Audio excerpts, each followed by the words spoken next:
I'm Toby. Today I'm visiting King's Cross, a new development in the centre of London. There are building sites like this all over the city. Traditionally, most of London's buildings weren't very tall. For over 300 years, St Paul's Cathedral was the city's tallest building. In the 60s and 70s, some property developers built towers, but for most of the 20th century, London's buildings weren't as tall as other major cities. Over the last 15 years, this has changed. London is now one of the world's most important financial centres, and its population is growing.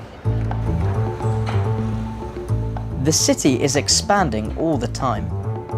Its new businesses need new offices, and its new residents need new houses.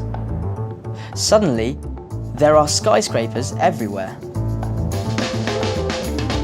When the Shard opened in the summer of 2012, it was the tallest building in Europe with 87 floors.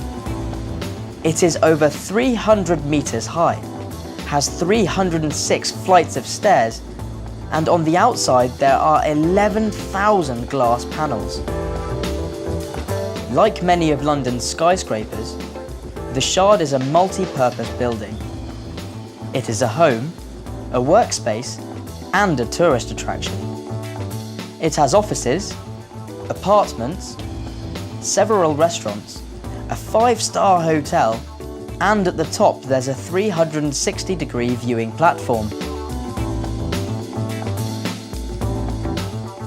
This is another iconic London tower.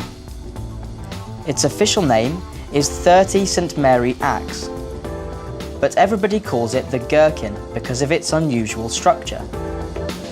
It isn't the tallest building in the city, but it's an important part of London's architecture.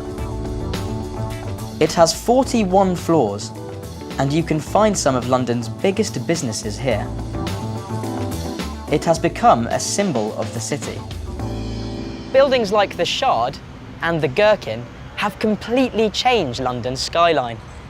This famously low-rise city now has some of the most famous skyscrapers in the world. And building isn't stopping. Property developers are planning to build over 200 towers around the city. But many Londoners disagree with these plans. They say the city can meet the demands of a growing population without towering skyscrapers. This new development at King's Cross is a great example of this. The developers here are building 2,000 homes, 20 streets, 10 public squares and 50 workspaces. Around 35,000 people will work here, but they aren't building any towers. A major part of the development is Google's new headquarters. It will be larger than the Shard, but it will only have 11 floors. Instead, it will be 330 meters long and will sit on a 2.5-acre site. People are still arguing over London's development. The towering Shard and the lower but longer Google HQ show each side of this argument. People will probably never completely agree on this, but it will be interesting to see how London's skyline changes in the future.